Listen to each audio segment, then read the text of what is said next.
Breaking news now, an impeachment witness, Ukraine expert, and Trump staffer saying we're learning that it was a quid pro quo. Now, this is testimony that we've been talking about since the bombshell broke. Army Lieutenant Colonel Alexander Vindman has now dropped another bomb because he specifically laid out that the millions in military aid at the center of this bribery plot was, in his view, quote, contingent on Ukrainians opening probes into the Bidens in the 2016 election. Now, Vindman, as you know, if you've been following this, matters even before he said this piece, because he was on the original Trump call with Ukraine's president. That is why many see him as the most firsthand account that the Congress has gotten to date. Now, Trump defenders have continued to basically argue that whatever happened wasn't impeachable. Meanwhile, Vindman has also testified that the White House edited or potentially made misleading edits of a Biden reference in those same call notes. He says he tried to correct the record.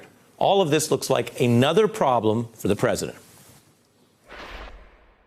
I had a transcript done by very, very talented people, word for word, comma for comma, done by people that do it for a living. Word for word and comma for comma. It's so specific, it's almost hanging yourself out to dry, because we knew that wasn't quite the case from reading the darn thing. Now you have this new pressure. The memo they released, as I mentioned, says it wasn't a verbatim transcript to begin with, but now you have them saying not only was it not verbatim, but you have witnesses saying, no, it was totally incorrect. Now, why leave in some Biden and take some Biden out? Why open yourself up to the view that you released and are still hiding? Is this a consciousness that there was some stuff that was still too damning to include? Well, Trump's allies are saying, no, nothing to see. I've read the transcript, and if you add his corrections in, it doesn't change anything for me. Unless there's something that none of us have heard anything about, based on what the allegations are so far, I don't see that rising to the level of an impeachable offense. There are a number of individuals listening to the call, and they put the transcript together. So if one person disagrees, it's a collective group that decides, not the president. There is nothing impeachable about this.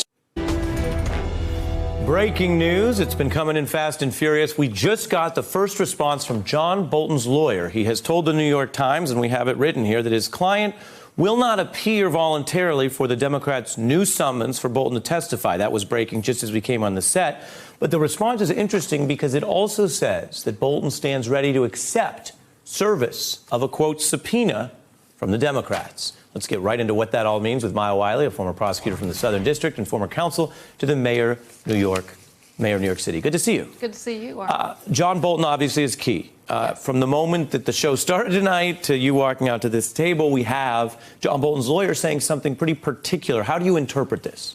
I interpret the request for a subpoena as saying he is going to cooperate. Just give him the cover that he needs. Nothing stops him from going in and testifying voluntarily, as you all already discussed. So this is really saying, make it clear that I have no legal choice but to go in and testify, and I will. So on the scale of, say, Ambassador Taylor, who was over here saying, I'm ready to rush in, you don't have to make me do anything, and say what we might call Nunberg 1.0, where even when you're requested by subpoena, you claim you might fight it, you're saying he's much closer to lawfully complying. That's what I hear. Because, look, he doesn't have to invite a subpoena.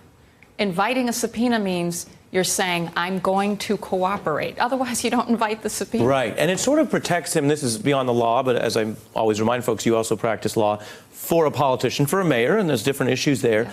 This also kind of protects Bolton's flank with what we might call the traditional conservative establishment in Washington. He's saying, look, I'm not running out, I'm not doing interviews, I'm not doing a book tour, but yeah, if I get a subpoena from this building, this Congress, I'm going to go tell the truth. Right. And remember, I think that's absolutely right. And all that we know of John Bolton is, from all of the testimony we've heard so far, is he was the adult in the room. He was the national security advocate in the room, trying to interrupt this outside, around the parameters of how national security and how diplomacy is handled. Mm-hmm. He's the one trying to rein it back in and bring it back into the process, back into the national interest. So he has nothing to hide based on everything we've heard so far. Yeah. The other story that I want to get you on is Vindman. The big news was, bribery plot. Big, quid pro quo. But he's also getting the details of what many are arguing is part of the alleged cover-up. And in articles of impeachment, this is not just a sideshow. This is literally an article potentially all by itself. Take a look here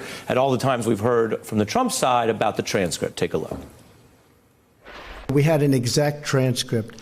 I released a transcript of my conversation, an exact transcript. We have an exact copy of the report, of the call. I released a transcription done by stenographers of the exact conversation I had. So we have an exact conversation. There was an exact transcription of the conversation. Well, as we know, A, it wasn't a transcription, it was a summary. B, it wasn't the entire conversation. And C, now we know that they actually would not include in the call summary things that the lieutenant colonel felt should be in there. That's damning. Yeah, do you have any theory of why they would do that? I get hiding, and I get releasing everything and saying, hey, whatever, we defend it. I don't really get the strategy of the halfway point. It's not a great strategy because that call summary in and of itself was a smoking gun. So to whatever they left out either was really bad and it's actually worse than we're hearing, or they were thinking that it was basically going to stay deep sixth, because remember, part of the issue is that they moved really something that did not have to be in this deepest, darkest, server basement of national security secrets.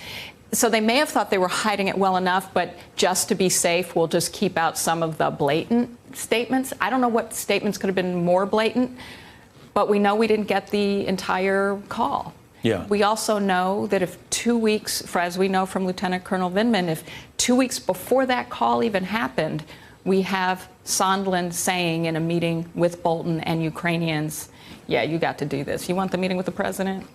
We got to see these investigations. Right. Which is, it's not quid pro quo, it's like quid, quid, quid. I mean, there's a bunch of things, a bunch of this for that, as the lawyers say. Maya, thanks for breaking it down as always. Thank you. Hey, I'm Ari Melber from MSNBC. You can see more of our videos right here, or better yet, subscribe to our YouTube channel below. You could have been anywhere in the world, but you're here with us, and we appreciate that.